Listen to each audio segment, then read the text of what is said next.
So hello guys, welcome back to our new podcast. आज हमारे बीच काफ़ी स्पेशल गेस्ट आए हैं। इनका नाम डॉक्टर जेके गौतम है एंड ये एक सोशल एक्टिविस्ट हैं। इनको इंडियन डेमोक्रेसी एंड पॉलिटिकल के बारे में काफ़ी इनकी पकड़ है और काफ़ी इनकी नॉलेज है। आज ये हमें डेमोक्रेसी एंड काफ़ी चीज़ें बताएंगे, इंडियन पॉलिटिक्स के बारे में एंड पॉलिटिकल चीज़ें बताएंगे हमें। तो इनसे आज बात करते हैं। तो डॉक्टर गौतम जी, आप अपने बारे में कुछ बताना चाहेंगे? देखिए, मेरा जीवन देश के लिए है। पहले तो मैं एक ना डॉक्टर हूँ और मैं अपने मरीजों का बहुत प्यार से उनका ट्रीटमेंट करता हूँ, बहुत जिम्मेदारी से।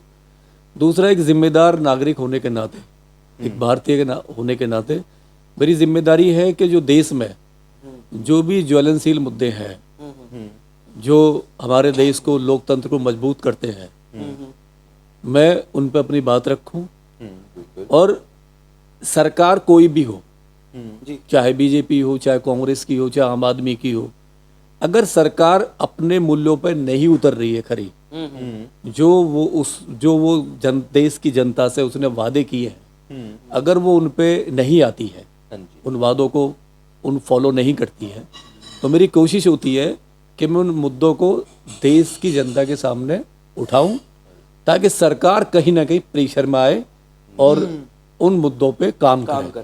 तो ये मेरा काम है और ये मैं पूरे मजबूती से मैं कर रहा हूँ, आगे भी करता रहूंगा बगैर डरे, क्योंकि ये जो पावर है ये मुझे एक भारतीय संविधान ने दिया हुआ है। आर्टिकल 19 जो है, हमारे देश में अभिव्यक्ति आज़ादी का है। जितनी पावर मेरी है उतनी प्रधानमंत्री जी की है। अगर वो मुद्दे उठा सकते हैं तो मैं भी उठा सकता हूँ।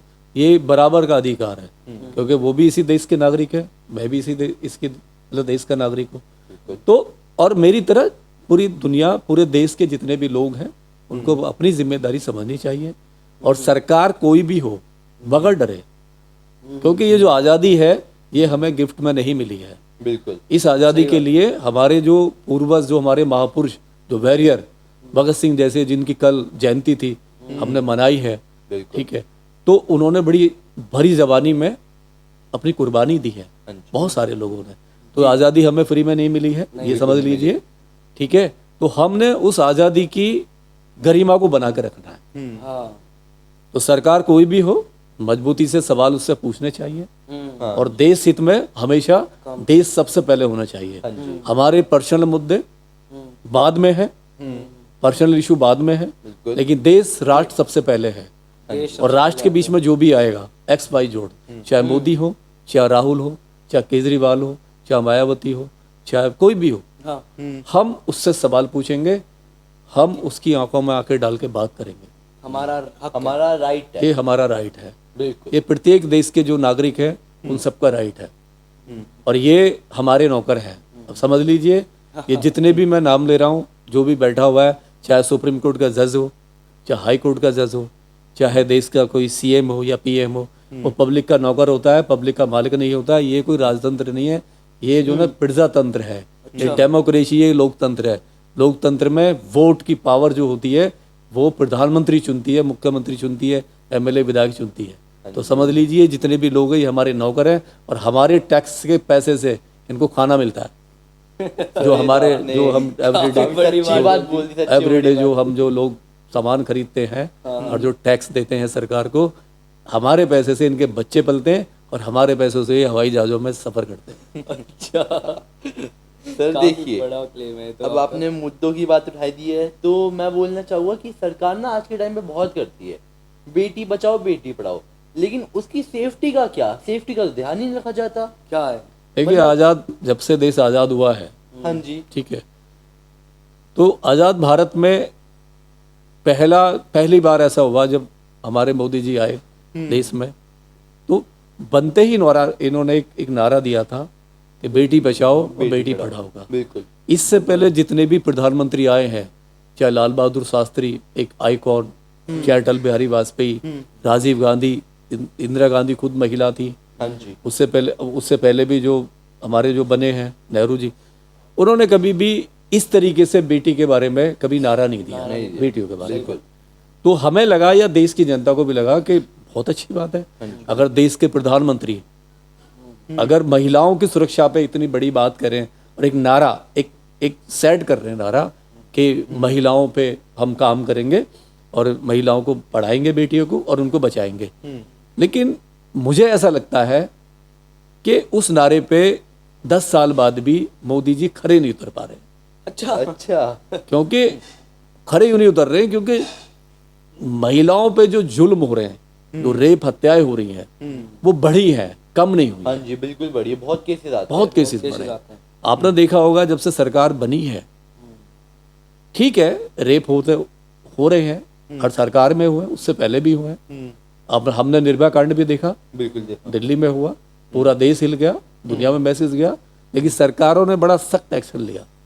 जो 5 दोषी थे उन्हें फांसी दी है, बिल्कुल दी, और उस बेटी को बचाने के लिए पूरा सरकार ने पूरा एक तंत्र लगा दिया। हाँ जी, तो वो भी हमने देखा, वो भी देखा पूरा सिस्टम, और उनको सजा हुई, फांसी की सजा हुई। सरकार ने बचाव नहीं किया, हाँ जी, लेकिन सरकार का विरोध हुआ कि ऐसा क्यों हुआ। हाँ जी, पूरा देश हिला, और पूरा देश हिला, पूरा देश रोड पे आया। हाँ जी, मैं भी उसमें था, प्रोटेस्ट में। अच्छा, मैं भी उस बेटी को बचाने, उसको न्याय दिलाने के लिए रोड पर था, और न्याय भी उसे मिला, लंबा टाइम मिला। लेकिन हमारे देश में यही है कि हम अपराधी को भी टाइम देते हैं। हमारा संविधान इतना सुंदर है कि हम अपराधी को भी अपने बचाव के लिए पूरा टाइम देते हैं। अच्छा, तो अपना वो पूरा वक्त ले, मतलब इतना सुंदर संविधान दिया है। तो उनको पूरा टाइम मिला, लेकिन उसके बाद में अपराध सिद्ध हुआ, और उन लोगों को, 5 लोगों को फांसी की सजा हुई, देश ने देखा। लेकिन जब हम इस सरकार की बात करते हैं, तो मुझे नहीं लगता कि इस सरकार में कभी भी अपराधी को इस तरीके से सजा मिली हो। आपने देखा होगा, एक आज 7-8 साल पहले कठुआ में, कश्मीर में एक रेप हुआ बच्ची का, ठीक है, हाँ जी, और वो रेप एक मंदिर में हुआ था। अच्छा, मंदिर के पीछे, मंदिर का प्रांगण ही था। और आसिफा नाम था उस लड़की का, बेटी है। मेरे लिए हिंदू मुस्लिम कोई वैल्यू नहीं रखते, मेरी भी बेटी है, आपकी भी बेटी, सबकी बराबर है, चाहे हिंदू हो या मुस्लिम हो। हमें उसमें डिफाइन नहीं करना है, और हम कर भी नहीं सकते। महिलाएं, बेटी बचाओ बेटी पढ़ाओ का नारा सबके लिए है, वो प्रधानमंत्री ने दिया है। तो उस का रेप हुआ, और शोकोल गैंग रेप था, हत्या भी हुई उसकी। लेकिन अब ये है कि वो अपराधियों के फेवर में हमारे तिरंगा रैली निकाली गई, अपराधियों के फेवर में। ये अब सबसे बड़ी बात है कि ये नैरेटिव कौन सेट कर रहा है। अपराधियों के फेवर में तिरंगा यात्रा निकालना बचाने के लिए, तो मैंने पहली बार देखा कि ये भारत एक नया भारत में हो रहा है। अच्छा, ये तो और ये बहुत गंभीर विषय था, बिल्कुल, बहुत गंभीर विषय था कि जिन्होंने अपराध किया है उनको बचाने के लिए लोग रोड पे आ गए, तिरंगा हाथ में लेके जा रहे हैं और नारे लगा रहे हैं। तो एक बड़ा शर्म की बात थी। और क्योंकि ये लोकतंत्र है, ये देश है, ये संविधान से चलता है, हाँ जी, ये सुप्रीम कोर्ट में हमें विश्वास है, सरकार में हमें विश्वास है, क्योंकि सरकार को हम लोगों ने चुना है। उसके बाद में हाथरस कांड हुआ, आपने देखा होगा, एक मनीषा वाल्मीकि बेटी थी, हाँ जी, उसको रात को 2:30 बजे जलाया गया। हाँ जी, यानी उसको एक दिन की रोशनी में, हिंदू धर्म में तो कहते हैं कि दिन में, रात में आप नहीं जला सकते, 9 बजे के बाद में, एक परंपरा है हाँ जी, हिंदू धर्म में, आप रात में नहीं जला सकते। लेकिन वो परंपरा भी तोड़ दी गई हाथरस में। वो उस बेटी को रात को 2:30 बजे जलाया गया, उसकी फैमिली से दूर, वो भी एक गैंग रेप था, हाँ जी, उसको मार दिया गया। वो भी सब आज़ाद हो गए, बहुत सारे लोगों को क्लीन चिट मिल गई, अपराधियों को। और एक आपने देखा होगा, अभी हमारी महिलाएं जो पहलवान थी, रेसलर, हाँ, हाँ जी, नॉर्मल नहीं थी वो, हाँ जी, आप कह सकते हो वो एक नॉर्मल महिलाएं नहीं है, क्योंकि वो हमारे देश का आइकॉन है, आइडियल है, बिल्कुल है। क्योंकि जब तिरंगा ओलंपिक में लहराया जाता है ना, और वहाँ धुन बजती है, तो हमारा 130 करोड़ 25 करोड़ भारतीयों का सीना चौड़ा हो जाता है। अभी प्राइड मूवमेंट होता है, प्राइड मूवमेंट होता है, प्राउड होता है मेरा। अगर उनके साथ में यौन शोषण होता है, उनके साथ में कुछ गलत होता है, तो पूरी देश पे, तो ये बहुत एक गंभीर विषय था कि वो महिलाएं दिल्ली में 2 महीने तक बैठी रहीं, और वो चिल्लाती रही कि हमें इंसाफ चाहिए, हमें प्रधानमंत्री से इंसाफ चाहिए, राष्ट्रपति से इंसाफ चाहिए, क्योंकि हमारे देश में तो महिला राष्ट्रपति है नहीं है, और आदिवासी राष्ट्रपति है, उनसे तो और हम उम्मीद कर सकते हैं, हाँ जी, और ज़्यादा उम्मीद कर सकते हैं। बिल्कुल। लेकिन उन महिलाओं को भी मतलब जिस तरीके से ब्रजभूषण सिंह जो बीजेपी का एक मेंबर है, हाँ जी, मेंबर है, बिल्कुल मेंबर है, हाँ हाँ हाँ। और पार्टी जिस तरीके से बचाने के लिए उसको खड़ी हो जाती है क्योंकि वो ताकतवर है, हाँ जी, सही बात है। बिल्कुल। लेकिन वो महिलाओं से ताकतवर कैसे हो सकता है? कैसे कैसे हो सकता है? नहीं नहीं, सही वो बात तो जनता का नौकर था। है।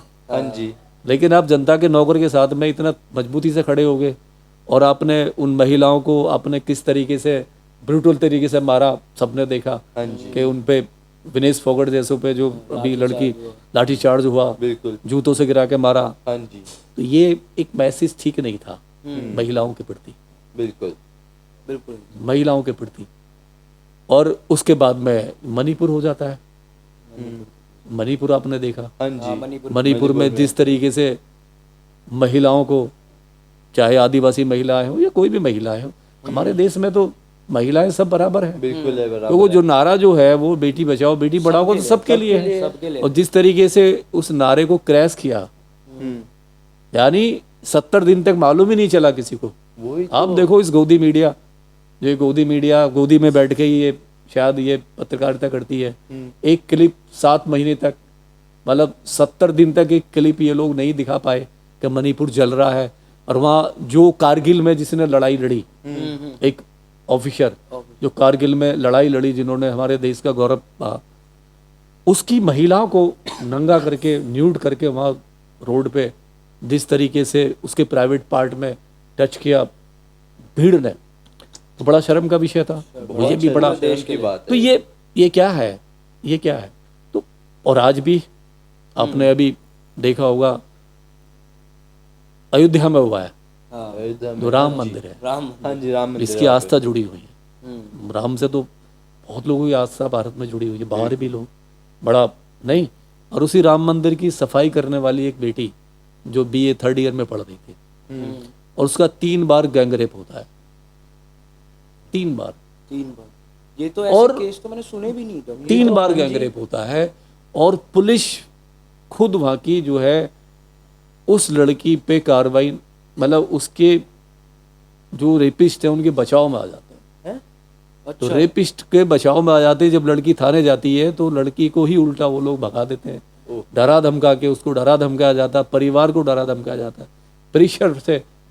लेकिन जब लड़की 1 महीने बाद में फिर दोबारा जाती है थाने, या इस सोशल मीडिया पर जाती है, आप जैसे उस पर सोशल मीडिया पे जब वो खबर चलती है, और वो जब वो पॉलिटिक एक मतलब अखिलेश जैसे या मायावती जैसे जब उस पर ट्वीट करते हैं, तो जो वहाँ की जो सरकार वो जागती है, पुलिस जागती है, फिर FIR होती है और वो लोग अरेस्ट होते हैं। और वो भी कहीं ना कहीं मैंने सुना है कि वो उनका जो मेन रेपिस्ट है, जो चौधरी करके था मेन रेपिस्ट जो है, उसका फादर BJP का एक लीडर था।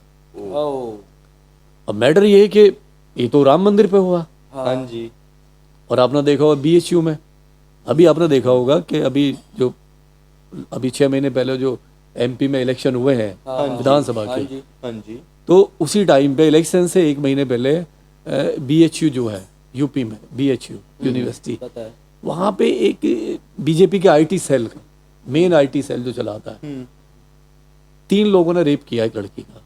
अच्छा।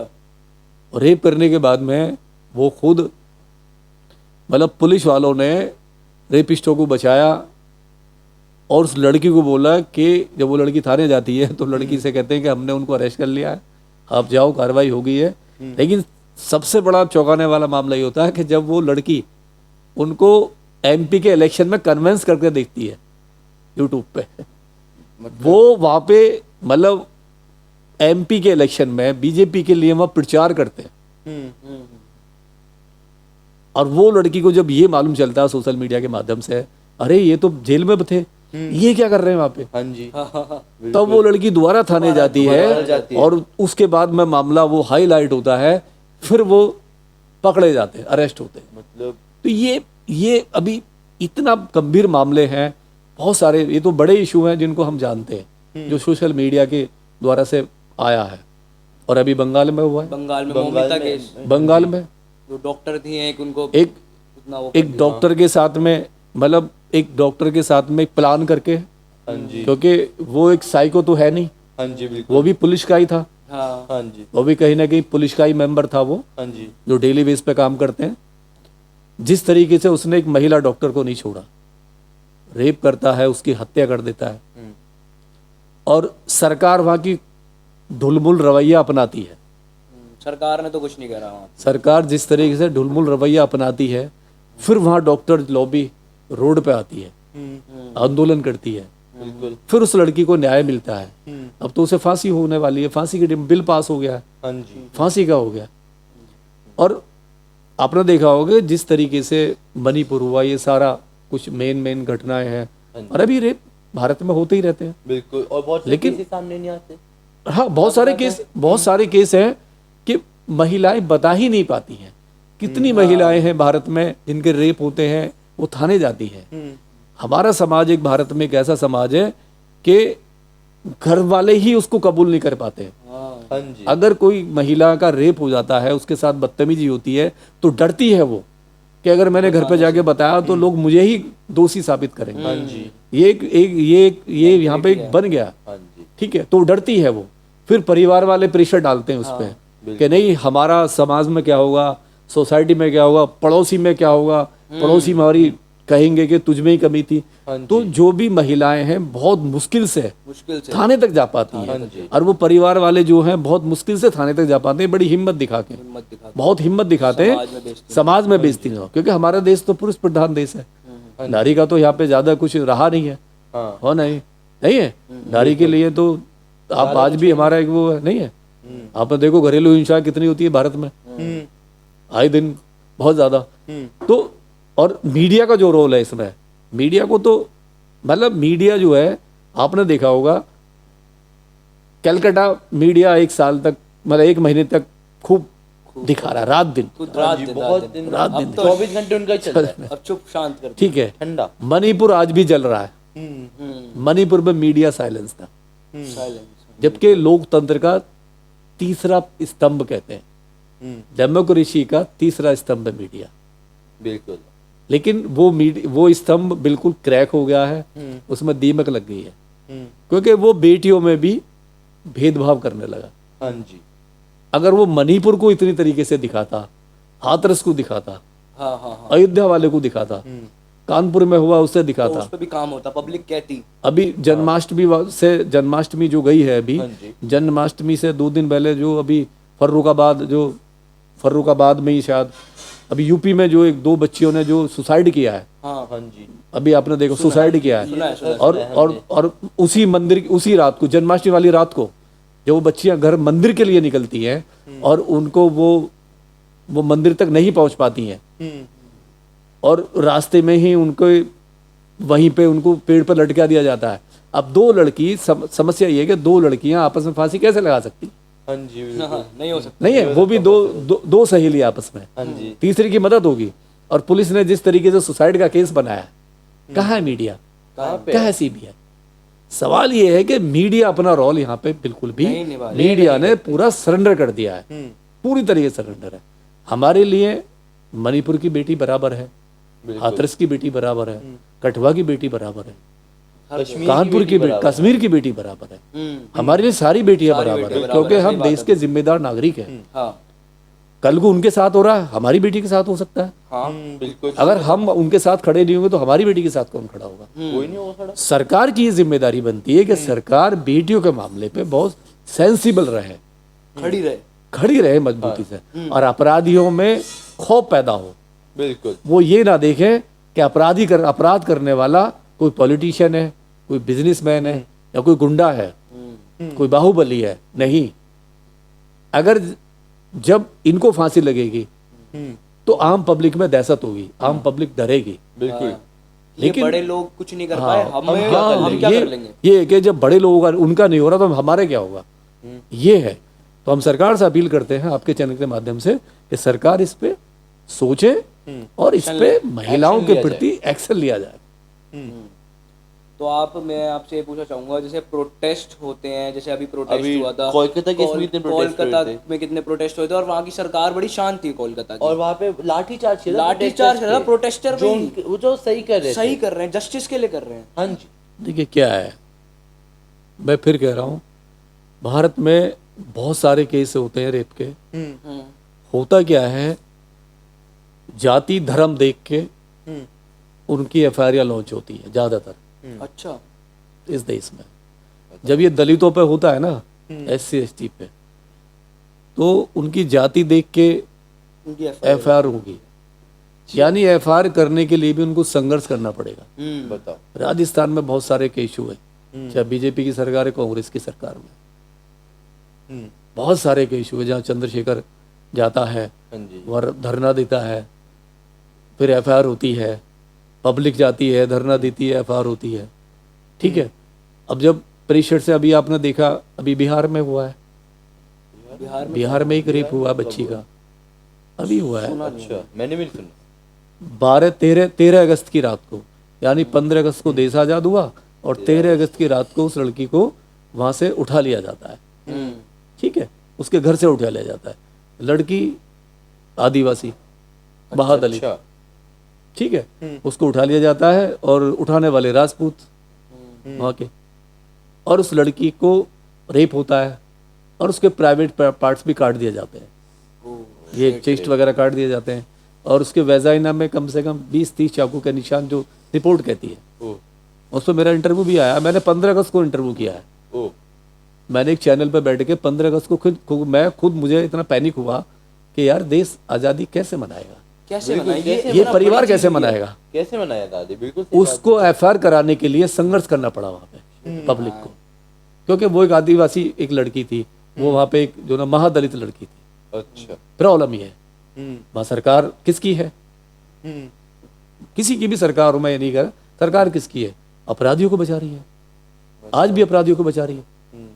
तो सवाल ये है कि कलकत्ता में रेप हुआ, पूरा देश की भावनाएं कलकत्ता में चली जाती है, बिल्कुल। लेकिन जब बिहार में रेप होता है, तो वहाँ पे कहाँ गई जनता, कहाँ है जनता, कहाँ है, मणिपुर में होता है, कहाँ है जनता, कहाँ है मीडिया अभी वहाँ पे।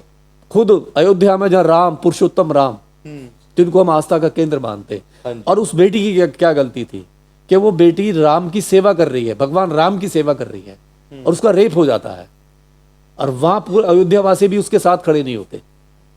सवाल यह है, सवाल यह है कि वो बेटी क्या करेगी, उस बेटी को 1 महीने के बाद में एफआईआर होती है उसकी। सवाल यह है, क्या वो देश की बेटी नहीं है? बिल्कुल। तुमने बेटियों को तुमने जाति धर्म में बांट दिया है।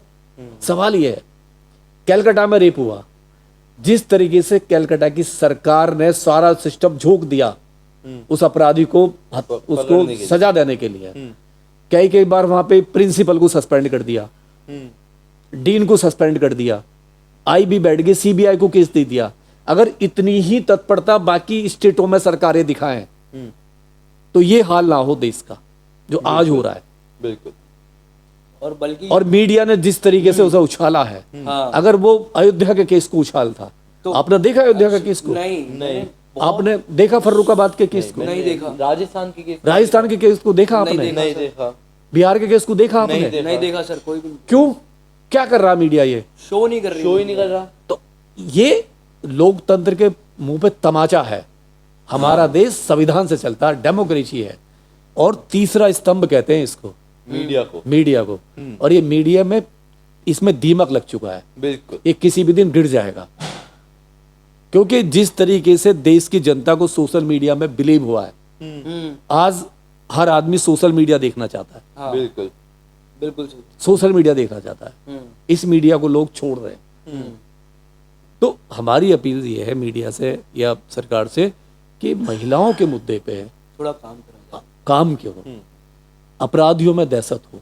बिल्कुल। अपराधियों में दहशत होना बहुत ज्यादा जरूरी है, चाहे वो बड़े से बड़ा अपराधी, बड़े से बड़ा हो। बड़े अपराधी की नेम प्लेट मत देखिए, अपराधी के नेम प्लेट पे क्या लिखा वो मत देखिए गेट पे। अपराधी है तो अपराधी है। अगर मैंने किया है तो मुझे भी फांसी की सजा का, मेरे बेटे ने किया है तो उसे भी फांसी की सजा का हकदार पूरा है। और किसी प्रधानमंत्री या मुख्यमंत्री के बेटे ने किया है तो वो भी उतना ही जिम्मेदार है, उसको भी फांसी लगनी चाहिए, चाहे वो जितना भी बड़ा। कोई कितना बड़ा पावर, जितने बड़े से बड़े नेता का बेटा हो वो डेफिनेटली। बिल्कुल। अब जैसे डॉक्टर साहब आप राम जी की बातें कर रहे हैं, आपको पता होगा हमारे देश में काऊ को कितना एक होली स्पिरिट मानते हैं, मतलब उनको पूजा करी जाती है, पूछते हैं लोग, पूछते हैं। और ये जो आपको पता होगा कि बिम्बल क्लॉक वो हो रहा है गाय का, बीफ का एक्सपोर्टर इंडिया आज की डेट में सबसे बड़ा बीफ का एक्सपोर्टर इंडिया है। जी। क्यों, मैं पूछना चाहता हूँ क्यों? सरकार किसकी है? बीजेपी किस मुद्दे पे आई देश में? लाइक मंदिर, हिंदुइज्म, हिंदुइज्म, मंदिर और गाय, बिल्कुल 3 मुद्दों पे आई। हाँ जी। ठीक है, गाय को बचाने की जिम्मेदारी सरकार की है, बिल्कुल बिल्कुल है। गाय से हिंदुओं की भावनाएं बहुत मजबूती से जुड़ी हुई हैं। हाँ जी बिल्कुल जुड़ी डेफिनेट जुड़ी हुई है, बिल्कुल। ठीक है। और जिस तरीके से आपने गाय के नाम पे बिजनेस किया है, अभी जो एक्सपोर्ट जो इतना बड़ा है, हाँ जी। बाहर जा रहा है बीफ यहाँ से, हाँ जी। तो और जिस तरीके से आपने पाकिस्तान की कंपनी से, बीफ कंपनी से इलेक्ट्रल बॉन्ड पैसा लिया है, वो लिया है पैसा इलेक्ट्रल बॉन्ड के द्वारा से, तो उस पर सवाल है, सवाल है उस पर। और फिर एक सबसे बड़ा सवाल ये है कि आप ही का, आपने देखा होगा एक अखलाक था आज से, जब सरकार बनी थी बीजेपी की, तो एक दादरी में केस हुआ था अखलाक, मोहम्मद अखलाक का, उसको मार दिया गया था, उसके घर में घुस के मारा था। अच्छा। ठीक है, इसलिए मारा था कि उसके फ्रीज में बीफ रखा हुआ था। अच्छा अच्छा। इस शक पे मारा कि उसके फ्रीज में बीफ था। हाँ। ठीक है, पब्लिक ने मार दिया, कोई बात नहीं, भावनाएं थी, कानून हाथ में लिया, वो तो गलत था। आपको सकता पुलिस को कॉल करते, तो उसको सजा होती, फांसी की सजा होती, हम भी डिमांड करते, वो कानून के दायरे में आता। हमारे यहाँ तो लैब है, टेक्नोलॉजी है, मालूम हो जाता कि बीफ का नहीं है। लेकिन आप खुद ही जज बन गए, खुद ही पुलिस वाले बन गए, खुद ही सब कुछ बन गए और आपने मार दिया। देश में मुद्दा बहुत बड़ा फैला। और उससे अलग उस टाइम पे जो गृह राज्य मंत्री थे किरण रिजिजू जी, जब उनसे ये सवाल पूछा गया पार्लियामेंट के बाहर, जब सेशन से बाहर निकले और उनसे पूछा गया कि जो अखलाक की जो हत्या हुई है, मॉब लिंचिंग में जो मारा है लोगों ने, एक भीड़ ने, गाय के नाम पे, आपको, आपका गाय को लेके क्या स्टेटमेंट है? आपकी आस्था गाय में क्या है? वो तो बीजेपी सरकार के खुद मंत्री थे और वो तो नॉर्थ ईस्ट से आते हैं, मणिपुर से, वहां से आते हैं। तो ये उनका स्टेटमेंट है, आप नोट कर लीजिए, आप देखोगे गूगल पर जाओगे तो उन्होंने ये कहा था कि गाय गरीबों का प्रोटीन होता है, ठीक है, और हमारे यहाँ तो खाया जाता है। अब ये बीजेपी का एक मंत्री कह रहा है सरकार का, बताओ। अब वो कहाँ से आता है? नॉर्थ ईस्ट से आता है। वहाँ सरकार बीजेपी की, वहाँ गाय केवल वोट है, वहाँ तो परमिशन मिला हुआ है। नॉर्थ ईस्ट में स्टेटों में गाय के नाम पे परमिशन दिया हुआ सरकार ने कि बीफ खा सकते हैं, डेफिनेट है। अब वहाँ पे है परमिशन दी किसने? परमिशन सरकार किसकी है? बीजेपी की। बीजेपी की। तो बीजेपी की सरकार ने परमिशन दी, जिसकी वजह से डेफिनेट इनको लाया गया तो था। जिसके, अब सवाल ये कि हम मतलब लोगों को एक गाय के नाम पे, आस्था के नाम पे इतना पैनिक क्यों बना रहे हो? क्यों लोगों में इतना गुस्सा है कि आज किसी का अगर मालूम हो जाए, जैसे अभी जो एक मर्डर हुआ है यहीं पे, एक शर्मा नाम के जो बच्चे को मारा है दिल्ली एनसीआर में, अच्छा। ठीक है, और केवल इसलिए मार दिया गया कि शक था कि उसके पास में बीफ था। अच्छा। लेकिन वो मारना चाहते थे, उसको मालूम था ये मुस्लिम है, लेकिन वो हिंदू निकला। ओह, अच्छा। वहां तो फंस गए उल्टे। अब मतलब किस तरह तक चले गए, यानी अब वो तो अपने लोगों को मारने लगे। बिल्कुल। हाँ। अपने लोगों पे, उन्हें पता ही नहीं हमने तो शर्मा को मार दिया, और वो फंस गए। ब्राह्मण है ये तो ब्राह्मण निकला, ये तो ब्राह्मण निकले, ये तो खा ही नहीं सकता। और वो फेक, मैंने कहा नहीं, वो ये सब जो है ना, गाय को इन्होंने एक दुकान बना दिया है। हाँ जी। जिस तरीके से आपने देखा रोडों पे, आप देखो कहीं भी निकलो दिल्ली में दिखेगी रोडों पे, हाँ जी बिल्कुल। यार ये क्या तरीका है? रोज उनका एक्सीडेंट होता है। सही बात। आप दिल्ली में ट्रैफिक है, सामने गाय आ जाती है, कोई गाड़ी वाला चढ़ा देगा, वो इंजर्ड हो जाएगी। बिल्कुल सही कितनी गाय इंजर्ड होती है, होती है, उनकी जिम्मेदारी किसकी है? सरकार की है, जो उठाती नहीं है। जो उठा नहीं रही है। अरे उनके लिए गौशाला बनाइए और एक नोटिस दीजिए कि रोड पे गाय नहीं आएगी, जो भी रोड पे गाय छोड़ेगा उसकी पे केस होगा, उसको सजा होगी, फाइन लगेगा। बिल्कुल। भाई ये नहीं कि तुमने दूध निकाला उसे रोड पे छोड़ दिया ये तो गलत है। और किसी की गाड़ी से वो टकरा जाती है, सपोज करो मैं ही होता हूँ, आप होते हो, और गाड़ी से वो इंजर्ड हो, टकरा गए, आप लिंचिंग हो जाओगे, आपको कोई मार देगा। वो सीधा कहेगा कि वो इसको चढ़ा दी इन्होंने इसके ऊपर। हाँ जी। जबकि ऐसा नहीं है। हाँ, छोड़ी किसने, वो भी तो है। वो भी ये तो। छोड़, बात ये है कि दोषी छोड़ने वाला है रोडों पे, हाँ जी। और वो खा क्या रही है वो आप देख रहे हो? थैलियाँ खा रही है, कूड़ा कूड़ा खा रही है। जिस शहर एक धर्म की आस्था जुड़ी हुई है, क्या वो कचरा खाने के लिए छोड़ दिया आपने उसको? मैटर ये है, कचरा खाने के लिए छोड़ दिया? नहीं ना, नहीं ना। नहीं, मैंने छोड़ा नहीं। हम सरकार से अपील करते हैं कि सरकार जो है, सरकार इस पर बिल लेके आए। बिल्कुल। सरकार अब इनकी है, कांग्रेस की तो है नहीं। बिल्कुल। ठीक है, 10 साल हो गए, 11वीं साल चल गई है। हाँ जी। हम अपील करते हैं पूरी गवर्नमेंट से, मोदी सरकार से, कि हिंदुओं की जो भावनाएं गाय से जुड़ी हुई हैं, बहुत गाय के नाम पर राजनीति हो गई, बहुत नफरत फैल गई देश में। हम आपसे अपील करते हैं कि बिल लाइए और गाय को राष्ट्रीय माता, राष्ट्रीय पशु घोषित कर दीजिए। बिल्कुल होना चाहिए। बिल्कुल होना चाहिए। क्योंकि उस पर क्या होगा कि अपराध करने से पहले 1000 बार सोचेगा। हाँ जी। भाई राष्ट्रीय पक्षी हमारा कौन है? मोर है ना। हाँ जी, मोर है। अब आपको मोर को मार देगा तो सजा होती है ना। अभी एक केस हुआ था, अभी किसी ने सजा मोर होती को है ना? मार दिया था। हाँ जी, हुआ था एक। सजा होती है ना? हाँ जी, होती है ना, डेफिनेट है। सजा हुई। बिल्कुल। ठीक है, और जब राष्ट्रीय पशु मोर है, हमारा पक्षी मोर है, तो राष्ट्रीय पशु में हमारा इसे डाल दीजिए गाय को, बिल्कुल। सेफ हो जाएगी, सेफ हो जाएगी। कौन रोक रहा है आपको? हाँ। पहले कहते थे कि कांग्रेस करा रही है, अब तो बीजेपी। अब तो तुम्हारी है। और कितना वेट करेगी जनता?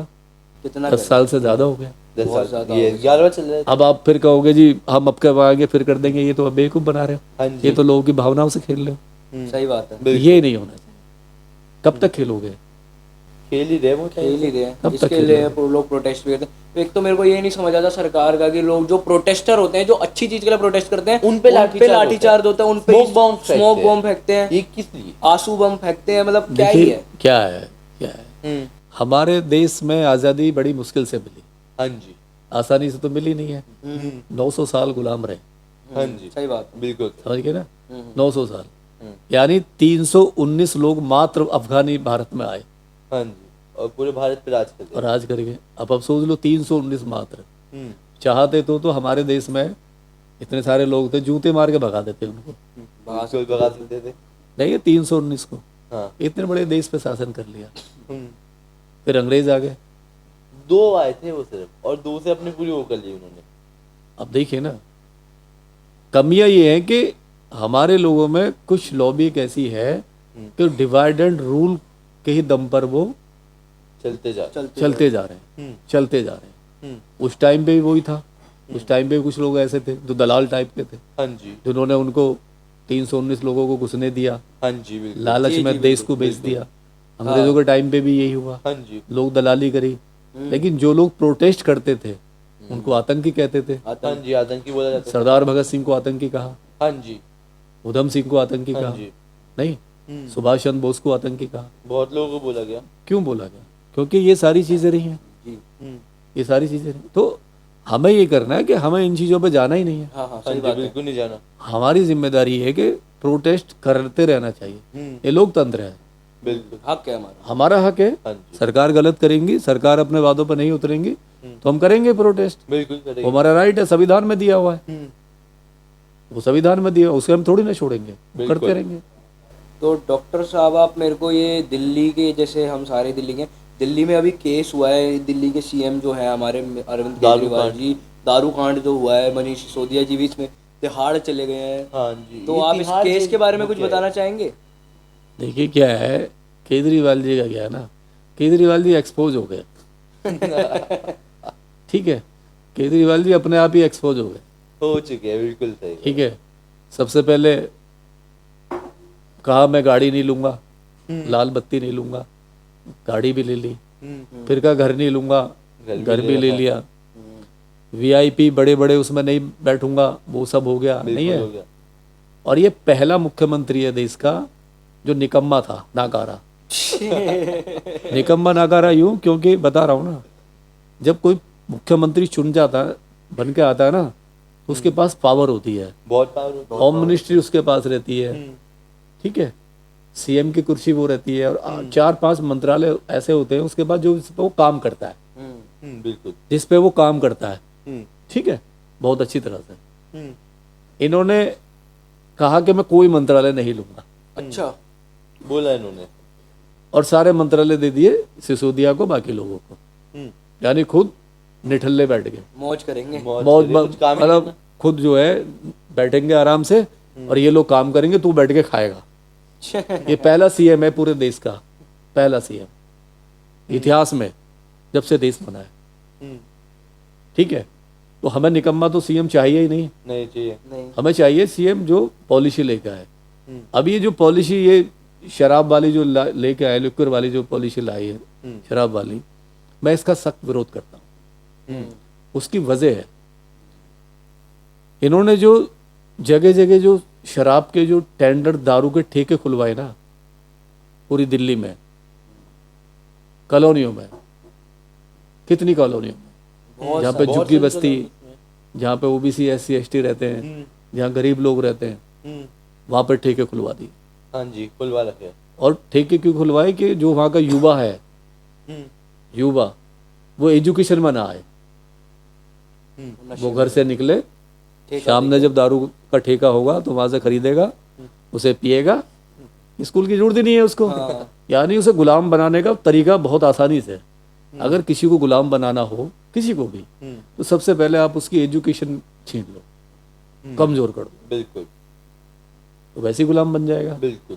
और जिस तरीके से इन्होंने वो एक पे एक फ्री जो स्कीम चलाई, तो सवाल ये है कि एक आदमी शिक्षा मंत्री है, वही कहता मैंने दिल्ली में शिक्षा का मॉडल सुधारा, और मैं मानता हूँ सुधारा। मैं देखिए, मेरा मतलब ये नहीं कि मैं सारी चीज़ों को नेगेटिव लेके चल रहा हूँ, ठीक है, नहीं, एक एजुकेशन का मॉडल कहीं ना कहीं ये लेके आए, इन्होंने कुछ काम किया एजुकेशन, कुछ काम किया एजुकेशन का स्टेज, इन्होंने अच्छा भी है, अच्छा भी लगा।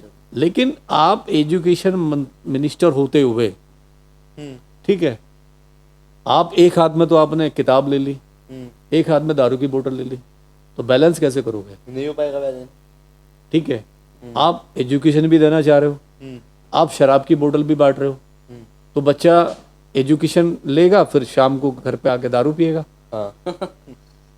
तो ये आपने जो ये सिस्टम जो मॉडल जो लेके आए हो, ये ठीक नहीं था, गलत। और आपने ठेके एक दिमाग से, क्योंकि वो जो आते हैं एक खास कम्युनिटी से आते हैं, सिसोदिया जी जो आते हैं केजरीवाल जी की खास कम्युनिटी है, ठीक है, सनातन धर्म है, सनातन धर्म में खास कम्युनिटी से आते हैं।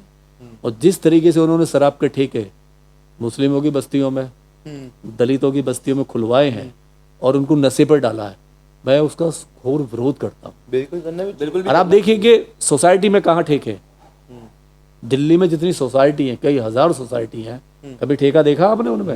नहीं।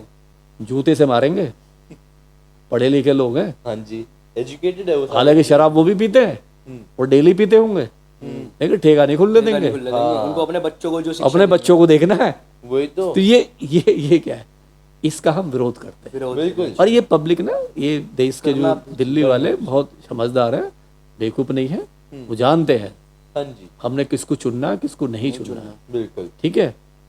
सब एक्सपोज हो गए, एक्सपोज है। और जेल में देखो, जेल में जो जाता है अपराधी तो होता है, जेल में जो भी जाएगा अपराध या तो क्रांतिकारी हो, किसी आंदोलन से जा रहा निकल के, कभी पब्लिक मुद्दे लेके जा रहा, तो समझ में आता है कि भाई ठीक है, मणिपुर में कांड हुआ, बेटी का कांड हुआ वहाँ पे, हाँ जी, कलकत्ता का, हम बंद हो गए सब, चलो ठीक है।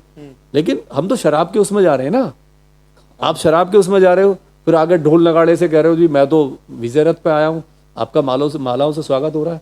भैया तिहाड़ से आए हो, कहीं कुछ लोग करा जेल के दिया है। रास्ते से करके गुजरते नहीं भी आए। नहीं है, कुछ महान काम नहीं किया है। महान नहीं किया कुछ, दारू के शराब के उसमें गए हो और वापस आ रहे हो तो सिर्फ और वापिस आ रहे हो तुम एक वैरियर दिखा रहे हो क्या वो क्या है ये?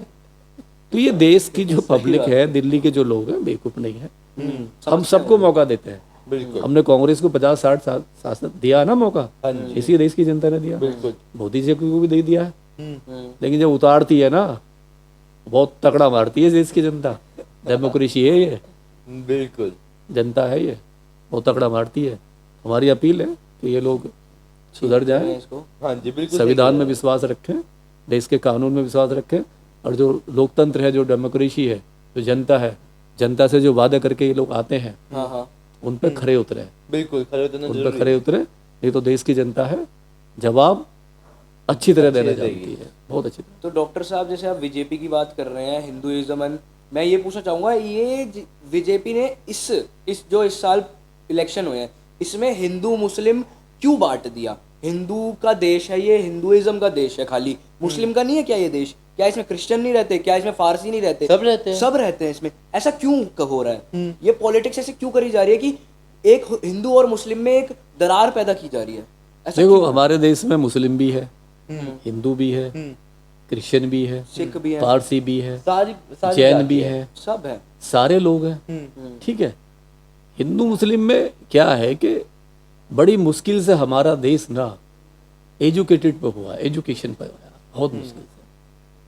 अब समझिए कि जो देश इतना पिछड़ा हुआ था, 900 साल गुलाम रहा, ठीक है, वो देश जो है, वो देश अचानक विकसित राष्ट्र की तरफ कैसे बढ़ रहा है? अचानक तो नहीं हुआ, 70 साल लगे हमें बिल्कुल। इस पे मेहनत करने में। हाँ जी। जब अंग्रेज यहाँ से गए तो क्या था हमारे पास में?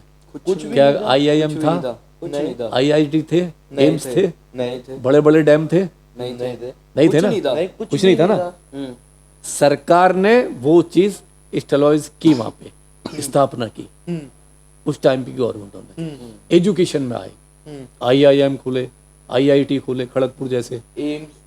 इंजीनियर निकले टॉप के, टॉप क्लास के साइंटिस्ट, डॉक्टर निकले बिल्कुल। एम्स से, नहीं, देश का विकास हुआ। एजुकेशन पर तेजी से देश, युवा जो है एजुकेशन में आ गया, आंधी आ गई, हमारा दुनिया में डंका बजने लगा। हाँ। अमेरिका कनाडा में भरे पड़े इंडियन, इंडियन अनपढ़ थोड़ी ना वो लोग, इंडियन सी है सारे। डिग्री लेके बैठे हुए हैं, डिग्री लेके। दुबई में क्या सारे लोग डिग्री लेके बैठे हुए हैं, बिल्कुल। ठीक है। लेकिन अभी जिस तरीके से ये हिंदू मुस्लिम पे लेके जा रहे हैं यूथ को, और आपने देखा होगा कि टीवी पे जिस तरीके से आजकल कुछ बाबाओं की लहर आई है, आपने देखा, आपने एक लहर आई है, एक वेव है पिछले 5 साल से ज्यादा, एक वेव है, एक नए नए बाबा आपने मार्केट में देखे होंगे, इसको आपने पहले नहीं देखा होगा, नए नए वाले। ठीक है।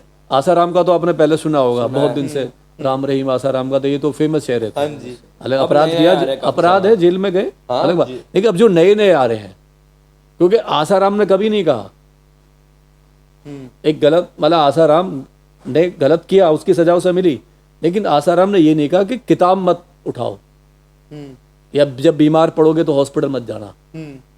देखिए, जब अभी आपने देखा होगा, जब प्राण प्रतिष्ठा हुई अयोध्या में, हाँ जी, ठीक है, तो एक हमारे एक वो हैं जो जिनको दिखाई नहीं देता है नहीं, एक संत है, हाँ जी, संत है वो, एक संत है, वो उनको दिखता नहीं है, ठीक है। उन्होंने कहा कि जो आदमी मंदिर जाएगा वो बीमार नहीं पड़ेगा, उसे हॉस्पिटल जाने की जरूरत नहीं पड़ेगी। क्या लॉजिक मतलब कितना बड़ा, मतलब एक यूथ को कैसे गाइड उधर मिसगाइड कैसे कर सकते कर रहे हैं, हैं, किस तरीके से मिसगाइड कर सकते हैं। और जब वो बीमार होते हैं वो मंदिर जाए तो उनकी बाईपास सर्जरी होती है बाहर। अभी वो बीमार हुए तो उन्हीं की बाईपास सर्जरी हुई बाहर। और एक अभी आपने देखा बागेश्वर धाम, एक नया, पहले नहीं देखा, अभी 2-3 साल में कितना वो फेमस है, बागेश्वर बाबा, नहीं है। और जहाँ भी जाता है, दिल्ली आता है तो अपनी पहली स्पीच में कहता है कि दिल्ली वाले पागलों की जय। अब दिल्ली वाले पागल क्या पागल हैं दिल्ली वाले? नहीं, हम क्यों पागल होंगे, हम क्यों? और वो जहाँ भी जाता है वो यही कहता है कि जहाँ भी, चाहे वो हरियाणा चाहे बिहार, कहते हैं बिहार वाले पागलों की जय। तो ये क्या है, फिर दिल्ली में ही बैठ आए थे वो, दिल्ली में उनका हुआ सत्संग किया उन्होंने यहाँ पे। तो यहाँ महिलाओं पे कितना भद्दा लैंग्वेज उन्होंने यूज़ किया। क्या यूज करा बताना चाहेंगे थोड़ा? उन्होंने कहा कि जिस महिला के मांग में संदूर नहीं है और गले में मंगलसूत्र नहीं है, वो प्लॉट खाली है, उसकी रजिस्ट्री नहीं हुई। ये तो काफी महिलाओं के ऊपर इतनी गंदी लैंग्वेज उस आदमी बोलता है। और सबसे बड़ी बात है कि सुनने वाली महिलाएं सामने बैठी हुई हैं और किसी ने भी जूता निकाल के उसको मारा नहीं कि वहां तो अब देश में सिख लोग हैं, सिख लोग हैं, तो पंजाबी लोग क्या होते हैं, ना तो सिंदूर लगाती हैं महिलाएं, नहीं लगाते, ना वो मंगलसूत्र पहनती हैं। बिल्कुल। तो क्या वो रजिस्ट्री खाली है, उनकी प्लॉट खाली है? क्रिश्चियन लोग रहते हैं देश में, क्या उनकी रजिस्ट्री प्लॉट खाली है? और जो मुस्लिम है क्या है? मतलब वो ऐसी बात बोल भी कैसे ऐसी बात मतलब नहीं, ये मतलब इस तरीके से आप बोलोगे फिर पब्लिक उसे सहन करेगी, ये तो फिर पब्लिक उसे सहन करेगी। और एक अभी नए नए जो तुम्हारे एक और आए हैं, वो अनिरुद्धाचार्य, तुमने देखा होगा, वो तो बड़े, एक तो मुझे लग रहा है उसका जेंडर ही खराब है, जब चलता है ना वो कोई नहीं, जब वो चलता है तो मुझे लग रहा है कुछ गड़बड़ है उसमें, ठीक है। लेकिन एक ये है कि वो आदमी जो कह रहा है पूरी साइंस टेक्नोलॉजी को वो एक मतलब आईना दिखा रहा है। अच्छा, ठीक है। वो ये कहता है अपने सत्संग में और टीवी पे, एक बड़े चैनल पे बैठे, कि जिस महिलाओं को पुत्र पैदा ना होता हो, ठीक है, अच्छा, उस महिलाओं को क्या करना चाहिए? डॉक्टर के पास नहीं जाना चाहिए। अच्छा, डॉक्टर के पास नहीं जाना चाहिए। उस महिला को, गाय को, जो गाय है, गाय को गेहूं खिलाने चाहिए। अच्छा। और सुबह जब गाय लैट्रिन करे, जब उसका गोबर निकले, वो उस गोबर को उठाओ और उसको फिल्टर करो, धो उसको, अच्छा, छान लो उसको, अच्छा, छान के से जो उसमें गेहूं निकले उसको सुखाओ, उसकी रोटी बनाओ और उस महिला को खिलाओ। ये क्या लॉजिक है? ये क्या है? उस जब महिला को खिलाओगे तो उससे बच्चा पैदा होगा। एकदम। और इससे क्या है कि सबसे बड़ी बात है, एक बड़ा चैनल, मुझे तो उस चैनल पे भी बड़ा तरस आ रहा है कि वो इतना बड़ा चैनल जो है, मतलब ऐसे आदमी को कैसे बुला सकता है? बिल्कुल। एक टीआरपी के लिए। आप ये नहीं देख रहे ये आदमी गलत शिक्षा दे रहा है। इस चैनल की जो व्यूअर्स है वो दुनिया में बैठे हुए हैं, बिल्कुल, पूरी दुनिया देख रही है। हमारे देश की एक रेस्पेक्ट है, बिल्कुल है, धर्म की भी रेस्पेक्ट है। जब ये अमेरिका में चलेगा, जितने मुस्लिम कंट्री वहां पर चलेगा, और वो दिखाएंगे कि ये भारत है आज का, तो क्या इंडिया की क्या इज्जत है? ये भारत है। तो हमारा देश कहीं ना कहीं वहां पे जो रहने वाले हैं वो गिल्टी फील नहीं होगा, शर्मिंदा होंगे वो तो। शर्मिंदे नहीं होंगे। क्या बनते जा रहा है भारत? नहीं। और कितने सारे लोग हैं जो अभी लहसुन प्याज पे जिनके स्टेटमेंट आ रहे हैं, आप जाइए, एक तो कह रहा है कि लहसुन का जन्म, प्याज लहसुन का जन्म वहां हुआ जहां जहां गाय की हड्डियां गिरी, वहां पर लहसुन पैदा हो गए। ये क्या है? मतलब एक ऐसी भाषा, ऐसा वो, तो ये सारी चीजें हैं कि भाई, और इन पे तो राशुका लगनी चाहिए। मैं अपील करता हूँ भारत सरकार से। देखिए, आतंकवाद दो तरह का आतंकवाद, एक आतंकवाद वो होता है कि किसी को भी आप किसी देश के खिलाफ, धर्म के खिलाफ भड़का के उस कम्युनिटी पे हमले कराना, ठीक है, जैसे हो रहा है दुनिया में। कहीं पे बम फेंका और वहां से 150 लोग मरे, तो 150 ही मरते हैं, वो एक चर्चा बंदी, खत्म हो जाता है। लेकिन एक इस तरह का आतंकवाद है जो एक ये कह रहा है कि अगर गाय के बच्चे को, ये आतंकवाद मैं इसलिए कह रहा हूँ क्योंकि इससे जो नस्ल है ना हमारी, जो यूथ है जो देख रहा है, वो गलत मैसेज जा रहा है। और वो गलत इतना जाएगा कि वो साइंस को फिर जो ना डिफाइन नहीं कर पाएगा। बिल्कुल। क्योंकि आज जो देश हमारा तरक्की कर रहा है वो साइंस के दम पर है, साइंस के दम पर है। बिल्कुल। और साइंस जो है आविष्कार पे चलती है, अंधविश्वास पर नहीं चलता है। नहीं चलती। साइंस में आपको प्रूफ करना पड़ेगा। हर चीज़ को प्रूफ करना पड़ता है। बिल्कुल सही बोल रहे हो। और जब बाबा के ऊपर बता रहे हैं अंधविश्वास, जो इतनी लेडीज लोग आते, लोग अंधविश्वास आते हैं, करते हैं कि हमें बच्चा नहीं हो रहा, बाबा उपाय बताइए, उपाय ये मैंने बताइए, देखा। बताया वो बताया, इतना अंधविश्वास है मतलब। हमारे देश में क्या है ना, दो तरीके के लोग हैं, एक अमीर और एक बहुत गरीब। अमीर जो मंदिर जा रहा है ना, वो अमीर जो मंदिर जाता है, और वो आपने देखा होगा अमिताभ बच्चन जैसे लोग, ये जितने भी जाते हैं, ये मोटा चढ़ावा चढ़ाते हैं, बहुत मोटा बहुत मोटा चढ़ावा चढ़ाते हैं।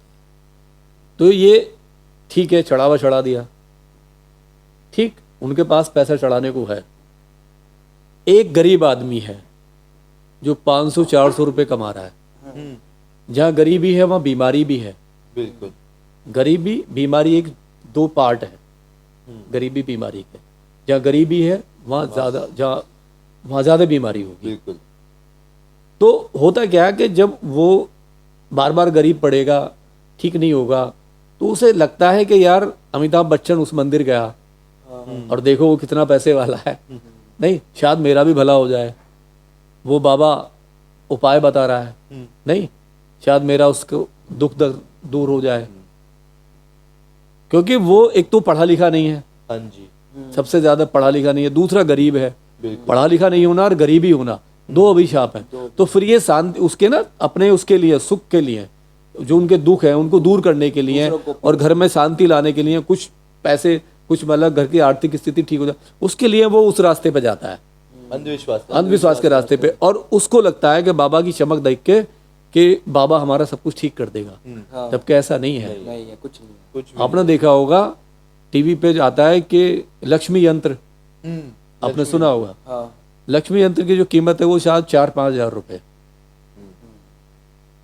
ठीक है। देखो, और एक ज्योतिषी आते हैं, अच्छे खासे बैठे होते हैं, और वो कहते हैं कि ये लक्ष्मी यंत्र है, आप अपने घर पे इसे रखें, आप करोड़पति बन जाओगे। अच्छा, ठीक है। नहीं बने भाई फिर। अब सही बात है, तुम क्यों अब जो बेच रहा है वो तो करोड़पति बना नहीं बना? वो खरीदने वाला कैसे बनेगा? कॉमन वो बेचारा किसी न किसी तरीके से उसने देखा टीवी पे, 4-5 और गरीब आदमी अपना 4-5 हज़ार रुपए कहीं उसने ब्याज पे कहीं से कुछ लिया, और वो ले लिया उसने। ठीक है।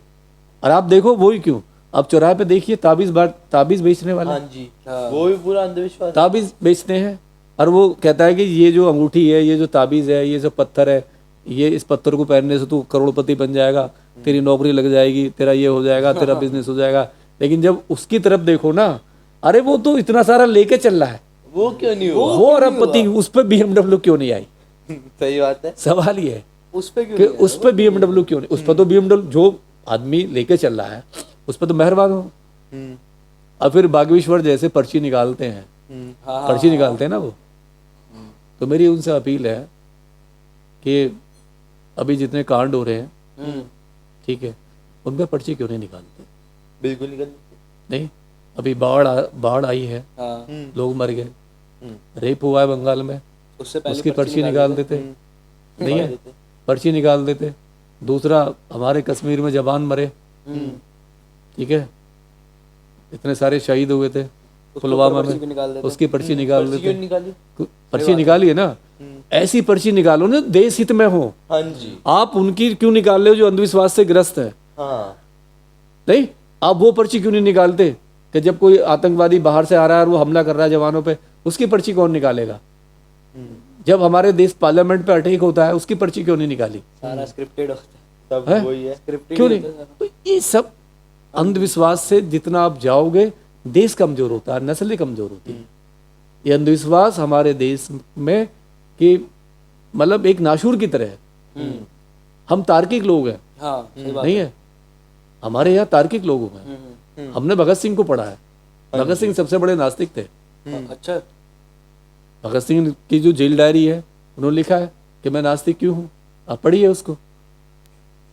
तो सीधा सीधा सवाल ये कि हमें बाबाओं के चक्कर में नहीं पड़ना है, नहीं पढ़ना, ठीक है। और बाबा अगर इतने ही वो हैं तो सबको अमीर बना देना एक रात में, गरीबी क्यों आएगी? सही बात है। खुद अमीर नहीं होते। नहीं, बाबा वो तो अमीर है, अमीर है, पब्लिक है, नहीं वो तो पब्लिक का सौदा करते हैं इलेक्शन के टाइम पे। जिस बाबा के पास ज्यादा पब्लिक है वो वोट में कन्वर्ट होता है। कन्वर्ट हो जाते हैं। राम रहीम जो है आज जेल में से में नहीं है, 10 बार पैरोल मिल चुका है। इतने दिन वो जेल में नहीं रहा जितना बाहर रहा, क्योंकि हरियाणा में इलेक्शन हो रहा है। हाँ जी। उसके लाखों लाखों भक्त है, और वो भक्त वो होते हैं जिनका माइंड सीज हो जाता है। हाँ, जो बाबा कहा वो सत्य है। ब्रेन वॉश कर देते तो हैं। वो जो पॉलिटिशियन है उनकी वोटों का सौदा करते हैं भक्तों, तो उनके भक्त हैं, उनके पास पैसा आता है, यही है। बाकी अपने वो बिजनेस चलाते हैं, बिल्कुल। दवाइयाँ बना रहे हैं, कपड़े बना रहे हैं, कच्चे बनियान सब बना रहे हैं, तबीज बना रहे हैं। वो खरीदने वाले भक्त हैं ही, उनकी फैक्ट्री लगा रखी है, सब मजे ले रहे हैं, मौज काट रहे हैं। मौज काट रहे हैं। तो ये सब जो ना, ये सब आपको देखना है, ये तो सारी चीजें। डॉक्टर साहब, अब आप एंड का यूथ को क्या मैसेज देना चाहेंगे? लास्ट आज मैसेज की यूथ को, यूथ जो है, आज के पॉडकास्ट में आप यूथ जो आज की है, क्या मैसेज देना चाहेंगे उनको? क्या lesson देखिए, देना? जो यूथ है आज का, अपना फोकस बिजनेस पर रखे, अच्छा। नौकरी की तरफ ना देखे कि सरकार नौकरियां देगी। बिजनेस पे अंधविश्वास से दूर रहे। जो अंधविश्वास है उस पर, मैं ये नहीं कह रहा पूजा ना करे, मंदिर सबके घर में है, मैं भी करता हूँ, मैं बुद्ध को मानता हूँ, मैं बुद्ध की प्रे करता हूँ। इसका मतलब ये नहीं कि मैं अंधविश्वास के रो में बह जाऊंगा, ठीक है। हम अपने धर्म के अनुसार जो जो जिसका धर्म है उस आस्था में जाए, लेकिन आस्था को अंधविश्वास ना बनाए। अच्छा, बिल्कुल। आस्था को अंधविश्वास ना बनाए, और इन बाबाओं के इनके बहकावों में ना आके बिल्कुल। आप साइंस के रास्ते पे चलें, आप प्रैक्टिकल के रास्ते पे चलें। और देश जिस तरीके से निकला है आज़ादी के बाद में, तरक्की पे हमारी पहचान हुई है, हम उसे बैक ना करें, बैक ना करें, बनाए रखें। आगे जाए, आगे लेके आगे लेके जाए। आगे जो अपराधी है उसको सजा मिलेगी, जो भी अपराध करेगा वो बचेगा नहीं। बिल्कुल। हम अपने हाथों में, जो यूथ है, हमें अपने हाथों में कानून नहीं लेना है, वो कानून का काम है, बिल्कुल सही बात। वो कानून का काम है। और हमें जागरूक करते रहना चाहिए यूथ को, क्योंकि यूथ, हमारा देश युवा है, हमारे देश की युवा की पहचान है।